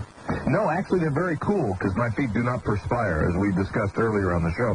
These are desert-like boots that don't cause a lot of overheating. But they're lovely feet, right? Those feet are drop-dead delicious. Thank you, Rob. And I'll rub this tomorrow at 2:30. Yes, Rob will be rubbing them tomorrow at 2:30. Did you know that? Did you know that Mike makes Rob rub his feet once a week before the show? Yeah, absolutely. Yeah. It's wonderful. He does a great job, especially between the toes. Hello, Don. Mike Show. Hello? And then right after that, I get my neck rub, which is sometimes I go home and say, boy, your hair smells awful. I want in on this. Well, what would you like, Rob? Well, we'll talk about that later. Okay. Hello. Feet to neck. Hello. You figure it out. Hello there. Hello. Yeah. Don and Mike. Hey, I'm wondering if you got a question, if I could. What? I don't want to be perverted about this or anything, but I was wondering whether or not you guys have ever, or do you ever frequently take showers with your wives? No, I don't. Do you, Mike? Not frequently, but I have. I would say, definitely, once every year, once or twice every year, probably. There's some circumstance that we'll hop in the shower. It's fun. Yeah. Okay. Well, the reason I was asking is, I'm taking a shower with Buzz's wife. Haven't you taken a shower with Buzz's wife, Mike? I took a shower with Buzz's wife when you were in there. How about you, Rob? Have you taken a shower with Buzz's wife? I took a shower with Buzz. All right, we're back to that. Well, it's obvious we're all over the place, sir. who was that, Mike? Who said you showered with your wife? Yes, I have. You ever let her watch a crack or anything? No. No? Okay. No, I don't. You sick human being. You take a beautiful moment like a shower, and then it's immediately, that's the first thing, because I want it to be a wonderful experience, and I want to really turn her on. So the first thing I say is wash my crack. God, that is sick. We get no serious calls on this show. We don't. I can't get a man propositioning me who's serious, and you can't get a man asking you about taking a shower with your wife who's serious. It's a beautiful moment. Well, I can't say that name sometimes without clouding up. I love him as much as any man in the world. And he's an artist, and he's funny, and he's the second best guitar player in the world. Vintage goodness. It's the best of Don and Mike. We got, sad to say, I look up on the screen here, I see no women calling yet. Oh, no, because we want to hear a song with the place. For the Body Music Fest. Now, we had like a gazillion guys calling and saying that they could play their hands. So, hold on a second back. There is a woman online. Hi. There is a woman. Her name is Danny. That's a woman. Danny? Really? Yes, it's a woman. From Las Vegas. Hello, Danny. Hello, Danny. Hello, Don and Mike. What are you doing, Daddy Jack? Yeah. Whenever I hear Danny, I always say that. Danny, would you like to mow my lawn? Danny, thank you for listening to the show on 105.1 KBBC. Danny? Yes, sir. For the Body Music Festival. And we have $100, a Benjamin for the winner today. Really? Are you going to play a song with your place? Yes, I am. I can actually play when I stick a straw in my armpit and clamp my arm against my side. I can play Mary Had a Little Lamb and part sound. Hold on a second, Danny. I'm sure you're very good at that, and we'd love to hear that. But you're not familiar with what we refer to as your place. It takes a lot of odd positioning to do that for me. Danny? Yes. You see, your place is not your armpit. It's south of your armpit. I'm sorry? All right, hold on. Please listen to this tape. Let me just straighten this out for anybody that's listening right now. I know we just heard a Jerry Lewis tape. We're going to hear another tape now of Jerry Lewis during the telethon. And for Danny, I emphasize the word listen to this tape. There you go, Danny. Listen up now. You're sitting on my speaker. No, that's why I don't hear you. Here's our pal, Al Whitehead. Thank you. Don't say nothing yet, Al. 1 second. Just wait. Give me a wide shot of Here's the important stuff. here in this area. Mr. Whitehead will wait just a moment. Give me a wide shot here showing what I have here, okay? You see what we have here? We have a monitor so that I can see the people that are coming up to talk to me. Alongside of the monitor, notwithstanding the hours that I have to be aware of, we have this large speaker. This speaker helps me hear the people that I'm conferring with. Now, over here we have a stage manager. This young lady has been sitting on the speaker, and I'm wondering why I can't hear the people talking to me. Because they're talking through her legs and up her place. Okay. Danny, did you get that, Danny?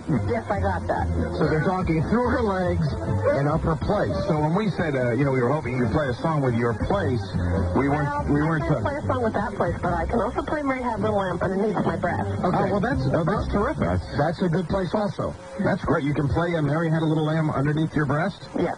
And how will you be doing this, Danny? I'm going to be doing it topless with a straw. Oh, Danny. Oh, Danny. Who is the celebrity that you think you most resemble? I've been told it was a cross between Meg Ryan and Gina Davis. Excellent. Baby. The song just improved right there. So that means you're Amazon, but somewhat feminine also. Yes. Because see, what I'm guessing is that you have the tall, at least my fantasy goes that you're tall and kind of lean like Gina Davis, but you'd also be feminine like Meg Ryan. There you are. All right. So you're going to be playing your breasts? Yes, as soon as I get the straw position. All right, so the straw position, crucial. Hello? Hey. What's going on, guys? We'll just get ready for the topless bare butt slap-off. I know, and I'm really enthused. That first slap-off was just terrific. But I think to really get the full feeling of what's going on... 4 years, and I can remember, but I asked him this day to please open the show for me and give me some of that marvelous glitz that he's known for and the showmanship that's made him a legend in his own time. And I said, please come and finish it for me. And he has agreed to do that, and you are lucky that he's here. Mr. Wayne Newton, ladies and gentlemen.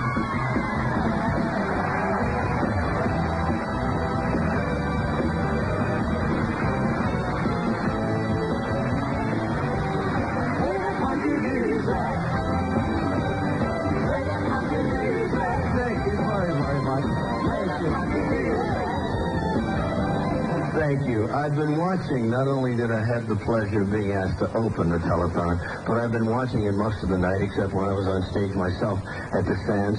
And it occurred to me, knowing the beating that this man takes every year, being here all these hours, in addition to the wonderful press that he has to put up with throughout the year, I picked 2 songs that we dedicate to the man here. And most of the time we dedicate these songs to you. But I think you kind of fit in, too. We hope you agree. For you, my friend. Like corn, enjoy it a second time. The best of Don and Mike. Joining us now, let's welcome our big guest for today's show. Yes, Dr.Germs. Dr. Germs! How you guys doing? Hey, Dr. Germs. What's happening? I understand that you, listen to the show up in Maine? We do. WZAN, 970. Beautiful. All the time. My vice president of sales is stuck to the radio. Yeah, no wonder a guy like Dr. Germs lives in the great state of Maine. You got a lot of open spaces out there. A lot of places you can go that are probably germ-free, right? Actually, it's not as big as it used to be. There's so darn many tourists up here that, you see a lot of germs where people kind of congregate, and that's the problem. Okay. Now, what are you here to plug today, Dr. Germs? What am I here to plug? Yeah.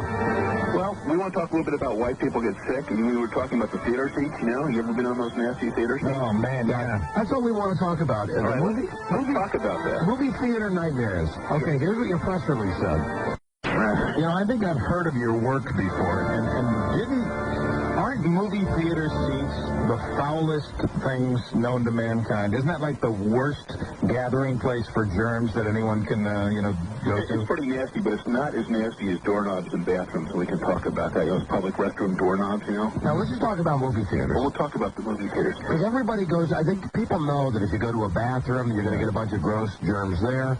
If you touch a candy bowl in a restaurant, you're going to get gross germs. Let's start off with this, Dr. Germs. When you're sitting down in a movie theater at a seat, say the theater's about, 15 years old, and you're sitting on one of those soft cushions. Is there any fecal matter there? You bet. Oh, you bet. One of the things that we did was we went and cultured a whole bunch of movie theater seats. That had to be a fun job. Well, it was. It was really stinky. But I got to tell you this. We found so many different types of fecal bacteria on those seats. And we just caked up. Now, the problem is these germs live for a long period of time. And I hate to be specific, but I must. Please do. When you say we found so many different kinds, does that mean you can tell by your little experiment that there are many different sources of that fecal material? Oh, of course. Oh, my God. Of course. Oh. One of the things... Why would it get there? Is it from people passing gas? Absolutely. And that's the only thing we could ever come up with is the reason why there's so much on. Unless guys go to, ladies don't wear underwear or something, but I doubt that... Or it could be on their pants. That's true. That's true. It depends on the type of theater you go into. You go into an X-rated theater, you're going to find a lot more than just fecal material on the seats. All right, now, is this limited just to older theaters, or like if you're going to one of the new multiplexes, will you find fecal matter on the seats in there, too? Oh, absolutely. Any place a lot of people go, and you go into the multiplexes, they just run lots of different movies all the time until you see lots of different people sitting in those seats, and they're always passing gas for some reason. All right, now what's the danger of sitting down on a chair where like 100 guys have farted before you? Well, think about it. First of all, these bacteria live for long periods of time. They can live for a year on those seats. A year? So some guy breaks wind into a chair, and that, like, fecal matter is going to be alive and germinating for a year? You could be picking up stuff from December in July. Oh, that is so gross. Well, think about it. You go into the movie theater. Right. You grab the seat because the seat's on a spring, right? Mm-hmm. So he's, in the up position. So you push it down with your hand. Now your hand has touched that seat. Oh, and then you reach into your popcorn. That's it. And then the next thing you know. Or you hold your date's hand and she sticks it in the popcorn. And she sticks her hand in the mouth. Now she's got everything for the seat on her hand in her mouth. Oh, my it's one big chain. It just keeps going on and on and on. Can it make you really, really sick as far as, like, if it's been around for a year and you do, say, let's just say an example, like putting the seat down. Can that immediately affect your health? Probably not immediately, but it will affect eventually. If you ingest enough of these organisms into your body and they start growing in your stomach, you end up with some type of food poisoning, because that's basically what fecal material does. All right, Dr. Germs, next topic. What's on the armrest that you've been touching in the movie theater? The same thing that's on the seat, because you push the seat down, you sit down, you put your hand on the armrest. So there's poopies on the armrest? Poopies on the armrest. There's poopies on the seat in front of you. And there's probably poopies on the floor, and you put your feet on the seat in front of you, so there's stuff on the seat in front of you. Any precautions we can take? Just make sure that you keep the germs off your hands. Everything else. Videos. The hands are really the source of where germs come into your body more than anything else, right? Absolutely. We know that 85% of all the infections you get are picked up by your hands. I mean, just think about it. Your hands touch just about everything, and if you think about all the places your hands were today, they'd be in some pretty nasty places. My hands have been in some very nasty places, I guess. Sure. I certainly have. First thing this morning. morning. You touch your mouth, nose, eyes, and ears. And worse. Introduce bacteria into your body. If it's the wrong ones, you're going to become sick. So the key is to keep the germs off your hands. Now, washing your hands with soap and water is not enough anymore. Really?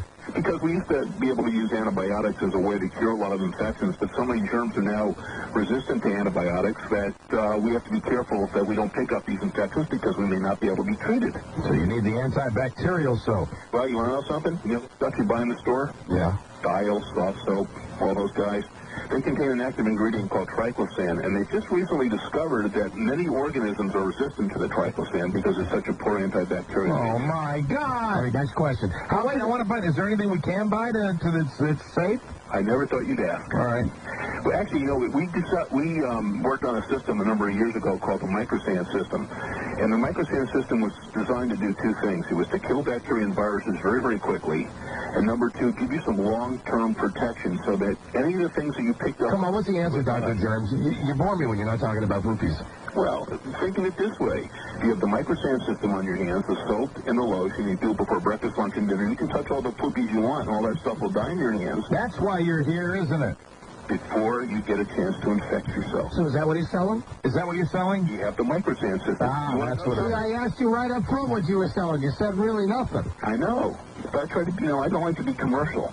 Hey, let me ask you a question. Why else would we have you on the show? Come on. We like naked, honest merchandising. Go right ahead. I just give you your commercial right up front, and then we could talk about the poopies and what's in the popcorn and why the floor is sticky. Well, here's the point. The point is, if you use the microsand system, you're going to stay healthy. Now, have you guys been sick this winter yet? Constantly. You know why? Because of poopies. Because you're picking up the germs on your hands. If you use the system, you won't get sick. I haven't been sick in 4 years. Are you? I have always heard that if you constantly wash your hands or you do that type of thing, because all the germs come in your hands, that you're not going to get sick. And I never really bought it because I wash my hands a lot and I still get sick. It's because the germs don't die. I feel like I'm helping you sell your product, but I really do believe that you haven't been sick in 4 years using this stuff. I haven't been sick in 4 years. We have professional sports teams using it, trying to keep their players healthy. We have CEOs of Fortune 500 companies. You think there's a chance I get sick eating Leah Remini's booger? Probably. Okay, probably. All right, what's really in the popcorn, Dr. Germs? What's in the popcorn is everything that was on your hands. If you went to the bathroom, for example, you didn't wash your hands, okay? It's happened. You grabbed that nasty doorknob on the way out. Now you got everything on the doorknob, from the doorknob on your hands. And that doorknob was last touched by somebody who probably didn't wash their hands.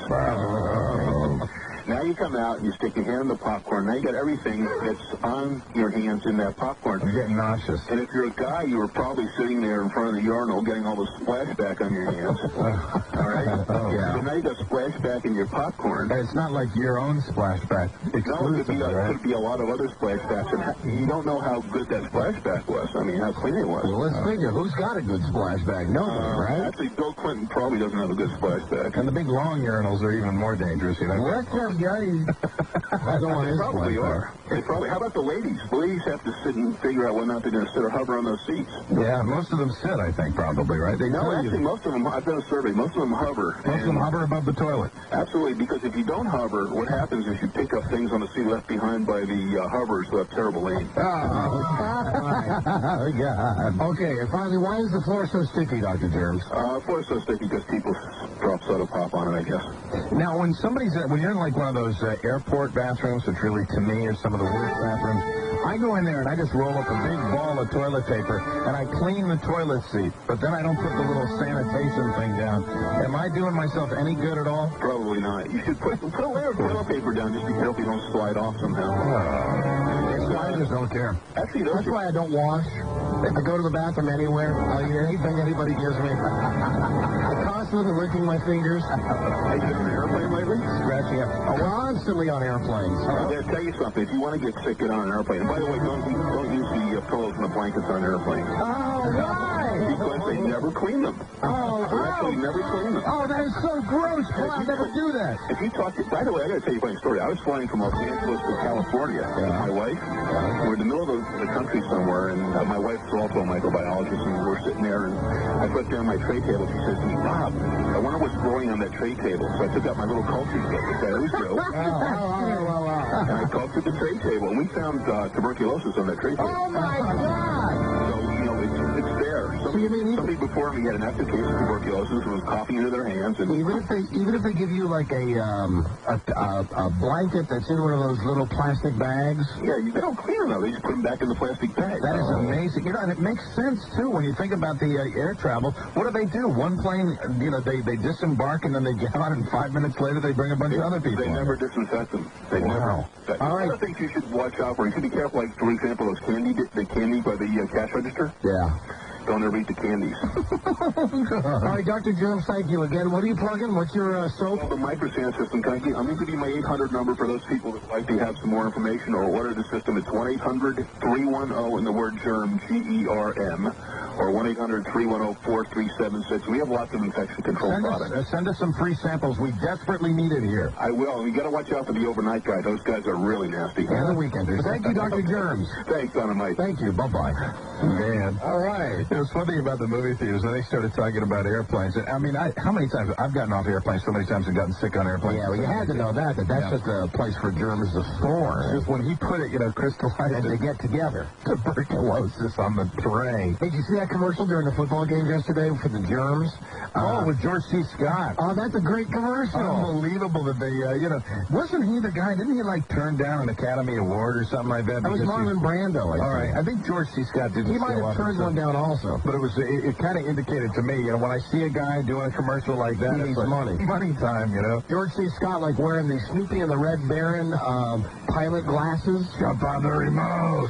I think he turned down an award for patent. Yeah, right. That's the one he turned it down. Exactly right. Hello, Don and Mike Show. Hey, Don. Yeah, well, those standards are out the window now. He's doing a commercial presenting these leader of a bunch of germs that are trying to stomp down on the power button on a remote control so they can watch HBO. And then the cleaning lady kills them all. Hello? Hey, Don. Bobby. Hey, I got this theory. I wanted to ask that guy, but maybe you guys can answer it for me. Yes, sir. Hey, this is kind of going to gross you out, but, see, I have this running battle with my wife because I never get sick, and she always does. Yeah. And I tell her the reason I don't get sick is because I'm a nail biter. I'm like a nervous guy. So I've been biting my nails for like the last, I don't know, since I was like 10 years old. Yes. And I think that I've built up a resistance to these germs. Do you think that's a valid theory, or you think that is so gross? No, I don't think so. I don't think so at all. That is gross. Hello, Don and Mike Show. I was thinking he was going the other direction. That his nails are so short that it doesn't get the gook under him and stuff like that. My nails grow. My nails grow. Hello, what? Hi, I'm calling from Rochester right now. Hi. And I'm aware that they occasionally play your show on a 1 hour delay. They do every day. They do every day? Every day. It appears right now that they're playing your show at a faster rate, and it sounds like Don and Mike are on helium. All right, thank you for the tip. Okay? Thank you. Hello, Don and Mike Show. All it takes is one bad tape machine. We'll get right on that. Hello. Don and Mike, how you doing? Hello. Good. Hey, did you guys see the celebrity tribute to Arnold Schwarzenegger last night on TNT? On what? TNT? TNT, no, sure didn't. Must have missed that. You missed The City Fathers. They have a special tribute to his favorite body part. The ass. The ass. They had those two guys from Something About Mary that were sitting in a tree singing songs in that movie. Yeah. They created their own song for Arnold. They had a bunch of outtakes from some of his former movies. He couldn't even speak. They had voiceovers on one of his, like they do in the Oriental movies. That's funny. Yeah. Oh, you mean like in the Hercules movies, right? Exactly. Because he was so bad, they had to throw subtitles in there. Hello, Don and Mike. Yeah, I was wondering if you guys, with the fecal matter, think about a bowling ball, the hook of a bowling ball. Hey, you start thinking about it and the possibility. I get bowling ball probably one of the worst things you could touch. Hello, Don and Mike Show. Hey, Don and Mike. Hi there. After Dr.Germs gave his little talk, I was wondering if, from now on, if the movie man Charlie South was going to have to sit in Buzz's room. Yeah, Charlie's probably a prime violator of all of those things that Dr. Germs was telling us. He's a walking culture. Thank you, my friend. Gotta go. We'll be right back. This is the Don and Mike Show. This is Sports 1140.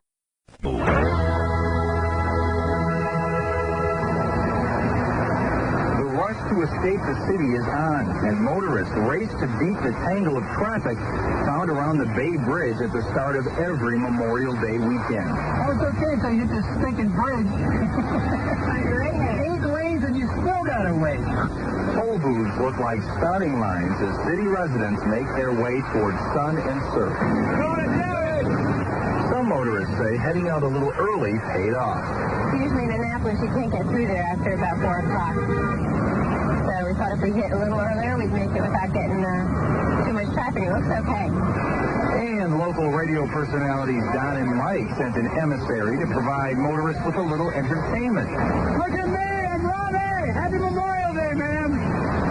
Have a good one. You can call Don and Mike anytime, toll free at 1-800-636-1067. They're ready to believe you. And this next story is kind of a sports story as well. Yesterday, Don and Mike, those local radio stars, held the finals of their Redskins banner contest in Springfield. Now, the idea was they originally wanted this contest to be held Monday night at the NFL game, or Monday Night Football, but apparently not enough of the banners actually made it on the air, so they moved it to Springfield.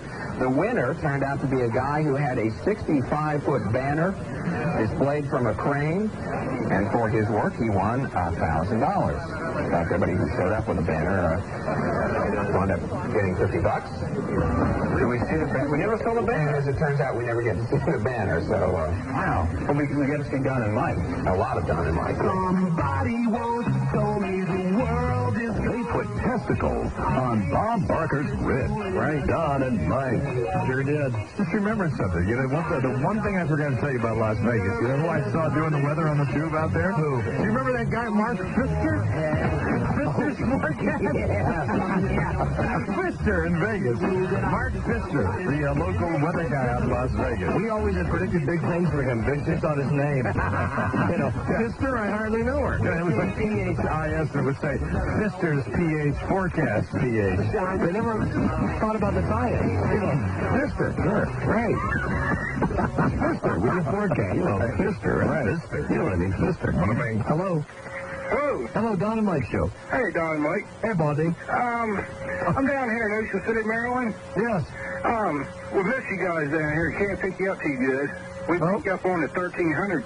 Yeah, I think we're going to be back in Ocean City sometime this summer when we get our new deal. We got a station that's hot to get us on down there, but we have to wait until we get our new syndication deal together.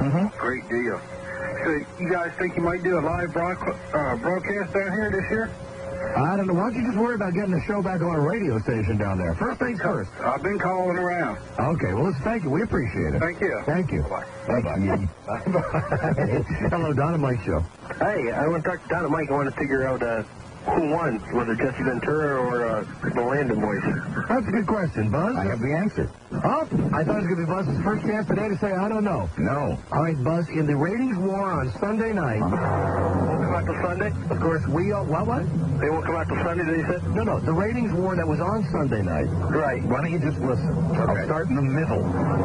In second place with 17.4 million viewers, Cleopatra. At the bottom, I'll do the top one next. 17.5 million people watched The Father I Knew. So Michael Landon beat Cleopatra. Yay! Good job, and Jesse Ventura, who only got 8.5 million viewers, about half what the other shows got. There you go. What did I tell you? That's right. Okay, Buzz, so I get my ass kicked. Yeah, do we have our finger on the pulse? Are you the guy that called us and called us pussies for watching the Michael Landon story? Yeah, pretty much. Yeah, so now we proved you wrong. Yeah, listen to me. It's a country full of pussies. That's right. There's 17 million pussies that watch Michael Landon, only 8 million idiots that watch the Jesse Ventura story. We salute our fellow pussies. Oh, your radio's on.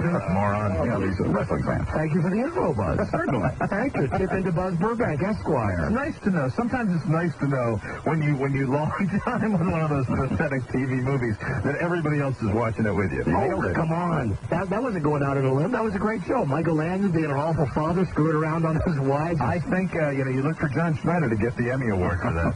That was a guaranteed home run. The next time you put on a show about a dead guy that was an awful father, they're going to get big ratings. Cleopatra, a close second was the nippleage, as we heard yesterday. Hello, Don and Mike. Buddies. Hey, Baldy. Hey, Mike, did you recognize the guy at the fight in the Admiral uniform sitting just a couple of rows back? I was very close to that guy after the fight. In fact, at the party we went to, I was standing right next to him. Who is that guy? That's what I want to know. He got a lot of airtime. Was he just some guy wearing like a sailor suit or something? A guy that had like an admiral's hat on and, kind of a Nehru jacket deal. A black guy that was wearing he had a medallion on and he had the admiral hat and he was at the post-fight party. But was he a rapper? I'm not sure who he was. When I went out... That sounds like maybe an up and a rapper. Did he have that, like the hat with the scrambled eggs on it and stuff? Yes. Did he have like a Mercedes hood emblem around his neck? Yes. Probably a rap star then. I don't know which one. He was a little long in the tooth to be a modern day rapper. Oh, really? Yeah, he was a little older than your average rapper, I believe. Oh, well, then maybe he wasn't a rapper. I'm not sure who he was, but he was very, when you come in with that hat, you get that big Navy hat on, you can't help but stare at the guy. But, I didn't put two and two together on that. Was he hanging with the celebrities? Well, he was hanging with some people. I didn't see him around any celebrities, but in this room at the House of Blues, there were a lot of celebrities walking around, but I didn't see him with anybody. But he looked like a celebrity just because he was wearing that goofy outfit. All right, thank you. All right. Goodbye. Hello, Don and Mike Show. Yeah, they talking about my dad right now. Let me get on. Was that your dad? Your dad's the black guy that had the Admiral suit on? Yeah, he's a black rapper. Oh, come on. He's not your dad. Come on, man. No, come on, man. Keep it real. It's not your dad. I keep it real. That's not your pops. Come on, man. You guys got to keep it real. Let me go. Come on. I got nothing but love for you. You're on the radio, you idiot. Come on, Donnie. You're on the radio. What's your dad's name? My dad? Yeah. Yeah, the dad you're talking about. Actually, his name is Mr. Geronimo. I am not your father's son. Donna, you 100%, you have to be 100% sure. All right. You used to be black, remember? Tell me, yes, I used to be black until I dyed my skin.